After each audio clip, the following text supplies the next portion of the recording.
Used to be from Currie Mountain. You could see 2 counties in New Brunswick and 2 in Maine on a clear day, as they say. There's the town in the background. There's not much of a vista up there anymore. No. I actually remember driving a car up to the top of Currie Mountain. They used to keep the road open. 2 men came from New Zealand and farmed the farm in the 50s. They went back to New Zealand. And I love that barn. Loved it. that was the barn, and it was burned down by some kids out there in the 60s. That's the same as the farmhouse, too. And the farmhouse was kids. Burned it down. Burned it down. Okay, that's at the farm. That's definitely at the And farm. that's That's Dr. Jim O'Neill. The person at the front is A.B. O'Neill. The Our next person grandfather. is Jim O'Neill. Jim O'Neill, Sharon's, Stephanie, and Sheila's father. That's a particularly high tide because there's usually more beach than that exposed around that area. The farm had never been farmed to our knowledge, right? Carm? It wasn't farmed before the war? Yeah. It had always been Yes, it was always farmed. It was always Yes. farmed. It was always farmed. They never lived there. They I always loved farmed that it. barn. Bill Garnett's father came from Deer Island to farm it Okay. way back in the 20s, but before then it had always been farmed. And Peter said, note over there, Sardine factory. sardine factory, showing Oh. in the distance.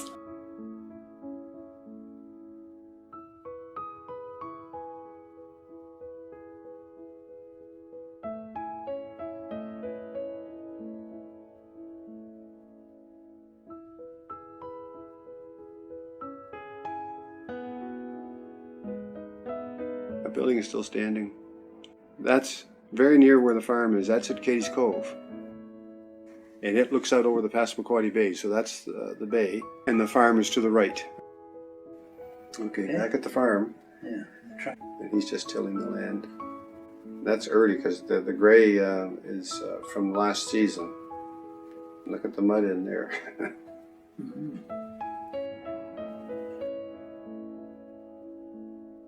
Guy's got a rifle. Did you see that? Oh, yeah. Not the fella. Yeah. That's a seeder right there. Okay, that green machine is a seeder. The fellow goes in the back and he releases the seed into the furrows. I don't know what they're seeding, but could, for example, could be the cabbage, could be turnip, could be potato. Well, potatoes probably done by hand, but that's a seeder. And that's high on the bluff at the farm. That's the farm. I remember them farm. coming This to is later than Woodstock. the 50s. Early 50s, I would say. That's when they came over.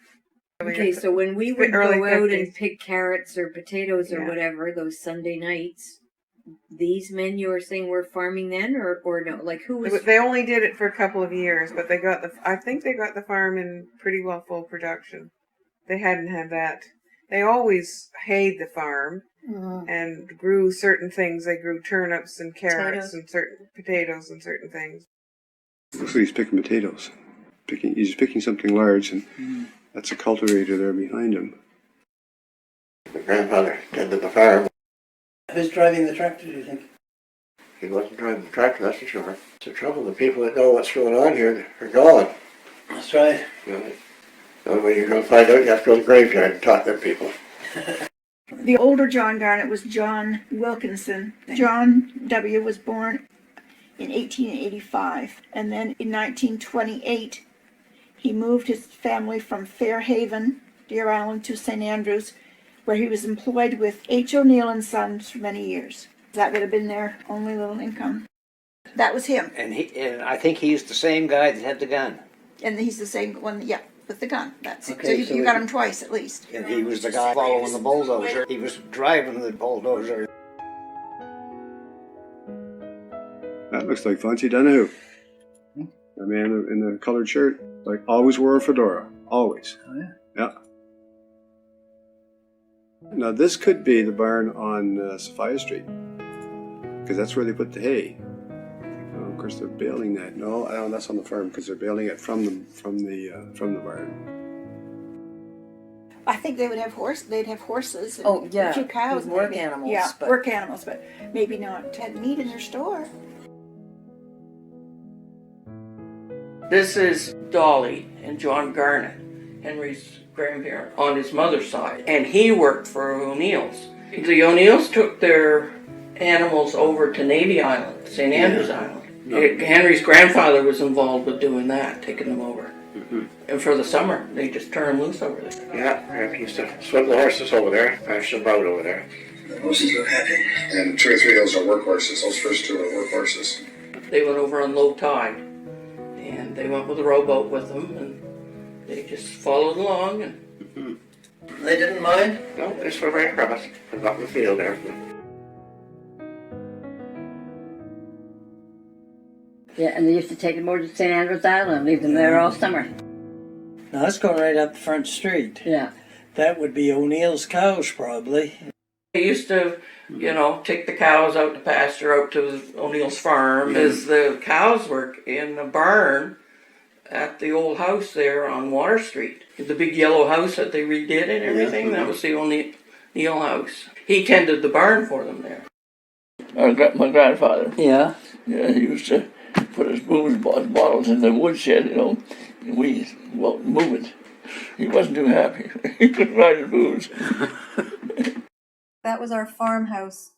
Well, it was a cottage. That's Aunt Alice in the top coming out the door. Alice A.G. O'Neill. She was one of the O'Neill. 2 owners of the millinery store. That's Oh, your yeah? mother with the coffee cup in her hand. Who's that with the coffee cup? Mary Mother. O'Neill Thompson. So they had dinner every Sunday at this farm. Well, it was really just a one-room Oh, cottage, there's Grandma. which had been moved out there from town. It was somebody's garage, and they had it moved out there, and they. That was. I We think that's we our, think that our might be our grandmother, grandma. Alicia. Alicia O'Neill. Alicia Frances Brooks O'Neill. She's sitting down? Yes, Waving. there. Yes. Okay, we'll start from the right. That's Alice. Behind her is Julia, her sister. Our grandmother, that's Alicia O'Neill, who would be a sister-in-law. That's Bill O'Neill. That's Carmelita O'Neill. So And it's behind our Alicia grandmother was Mom. and Mary. And John O'Neill's behind, I believe. Is that not Aunt Is that Janita sitting Janita? down? Oh no, is it Helen Who is Collins? that? That's Uncle John, the man. John O'Neill on That's the John left. O'Neill. Maybe Vaughn one of the Thompson. Nixons. Mother. Vaughn Thompson and Mary Thompson. And the 2 girls from Vancouver, Mary Elizabeth and Alicia. That was the place to take the photos. I guess the sun was just in the right place. Now this is Beech Hill, isn't it? That house looks like Beech Hill. Beech Hill was Grace Helen Mowatt's house. And it looks a lot like Beech Hill now. They painted it red later on. You see salting the meat? That looks like a brine barrel. Put salt in it and put water in it. You would keep... So you would brine the barrel to preserve something. And the most things that they preserve would be fish and meat. And then I saw him pour water in after, which would circulate the brine among the meat. Now this is out at Beech Hill. This is out where Grace Helen Mowatt had her farm. They were boiling the vegetable, probably cabbage, to get the dye. And then there was a wheelbarrow that had 2 big jugs of the liquid. And there's more cabbage to be cooked there. And there. And they used to dip them and then put them in those big racks to dry. And that's all the various yarns that they've dyed with the food coloring. And then they had a winder to wind all of the yarn once it was dried. That's Beech Hill.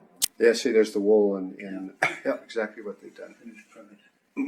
So that's what they've done is they've taken, let's say, cabbage, taken the juice out of it, made a dye, and then the dye gets sent out to Beech Hill.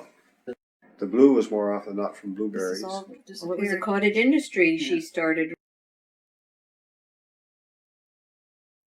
This is Minister's Island, Van Horn's greenhouse.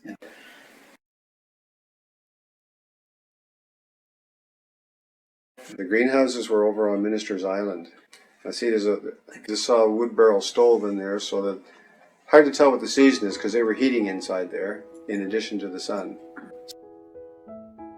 They grew all sorts of exotic foods over on Covenant too. Fruits from around the world that you couldn't get here. I don't think they did much year round. It was only for the summer, flowers for the family, and I don't think they harvested year round, but they kept it alive, like the grapes and the trees and things. But Remember a greenhouse on the island? Oh, yeah. No, I recognize the ones on the island. I lived in it. Attached right to the house. Came right out from the house. Yeah, oh yeah, we didn't have to go outdoors. We just trot right down through and get a bunch of grapes. That's the way to do it, isn't it? That's very sad, isn't it? A big greenhouse. What's left of it? Not very much. Another one up behind there. Mm-hmm. My grandmother lived in this end of the house, we lived in the other end. Coal furnace. Coal? Coal, yeah. Had pipes up through here, steam went up through.